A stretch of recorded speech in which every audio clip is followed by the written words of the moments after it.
Oi, amores, tudo bem com vocês?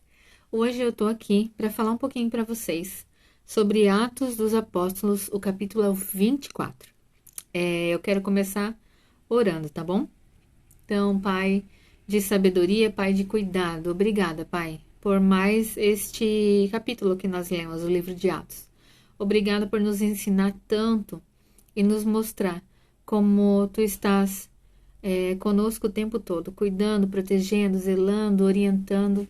E eu agradeço, Senhor, por isso.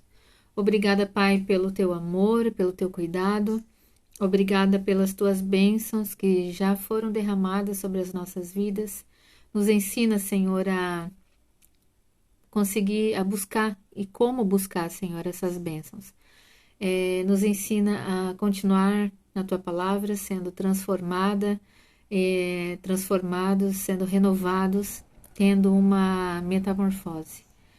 E que a cada dia e a cada leitura que a gente chegue mais pertinho de Jesus, que nós sejamos mais parecidos com Jesus também. Amém? Em nome de Jesus. Então, bora pro capítulo.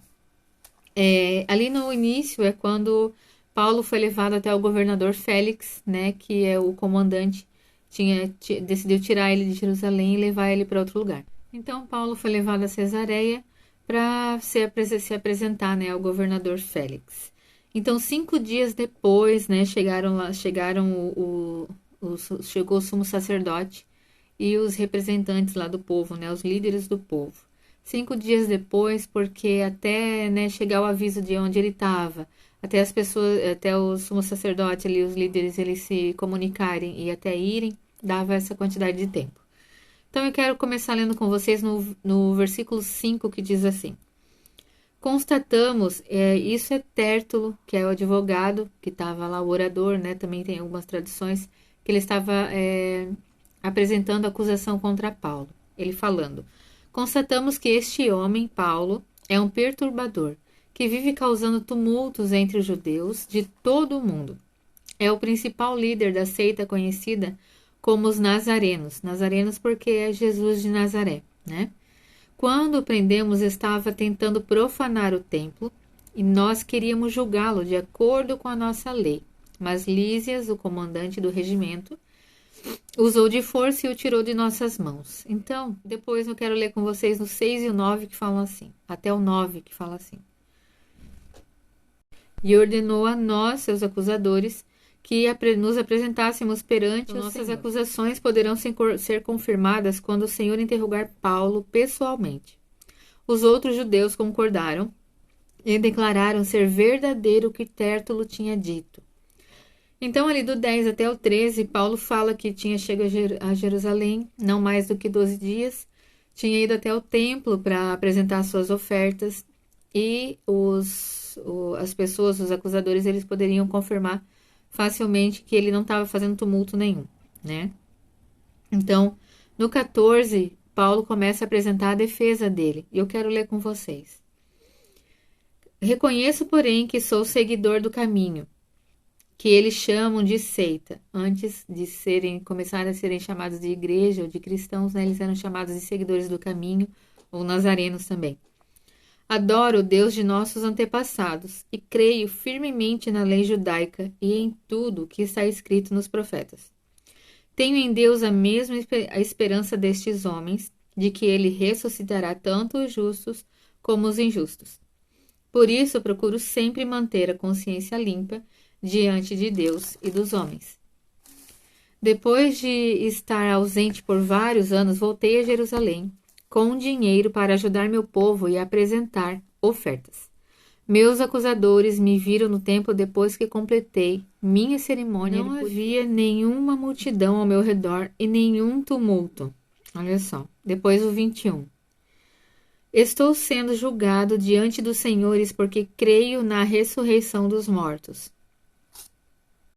Então o governador pediu para esperar, né? Esperar o comandante chegar para confirmar essas informações. Depois eu quero ler com vocês no 23, que diz assim: Ele ordenou que um oficial mantivesse Paulo sob custódia, mas lhe deu certa liberdade e permitiu que seus amigos o visitassem e providenciassem aquilo de que ele precisava. Então aqui, né, o governador estava percebendo que Paulo não era alguém que seria uma ameaça, né, ao povo. Mas em todo caso ele preferiu manter ele preso para não provocar nenhuma ira aí dos judeus, nenhuma revolta com os judeus, né? E essa prisão que Paulo se manteve provavelmente era uma prisão domiciliar, né?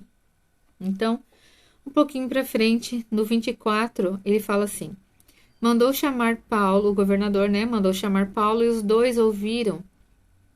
Isso é Félix e Drúcila, a sua esposa, mandaram chamar Paulo. E os dois ouviram enquanto ele lhes falava a respeito da fé em Cristo Jesus.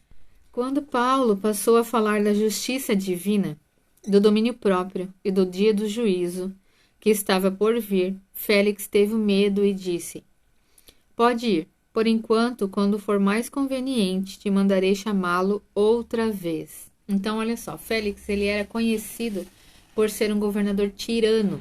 E o que é isso, né? Ele era injusto, ele era cruel, ele usava do poder do Estado para seu próprio benefício. E por isso, então, ele teve medo, né? A soberba dele, a altivez, as suas vontades impediriam qualquer mudança, né? Tudo seria inconveniente para ele, não estaria na hora, não seria o tempo para haver a transformação nele e na família dele, né? Então, eu quero ler com vocês lá o verso 27 que fala assim: assim se passaram 2 anos. Olha só. Assim se passaram 2 anos, Paulo preso e ensinando, né, a Félix, discipulando Félix, conversando com ele, né, e quantas coisas, né, isso hoje também para nós nos impede, né, de seguir o Senhor Jesus. Às vezes às vezes a nossa soberba, às vezes as nossas vontades, às vezes tantas coisas que nos impedem de seguir o caminho que Jesus traçou para nós. Então, assim como Félix achou inconveniente, né, a vontade do Senhor naquele tempo, nós também às vezes achamos inconvenientes a vontade do Pai, né? Então que a gente tome cuidado com isso, que a gente, né, perceba quando o Senhor está querendo a nossa transformação e a gente está meio que aí lutando contra Ele, amém? Que nós não sejamos dessa forma, né? Mas que nós tenhamos o nosso coração livre para que o Senhor possa entrar e fazer a mudança que Ele quiser e que Ele precisar, amém? Então, estes, né, foram os meus comentários sobre o capítulo 24. Eu espero que eu tenha ajudado vocês na leitura. Um grande beijo e até o próximo capítulo. Tchau!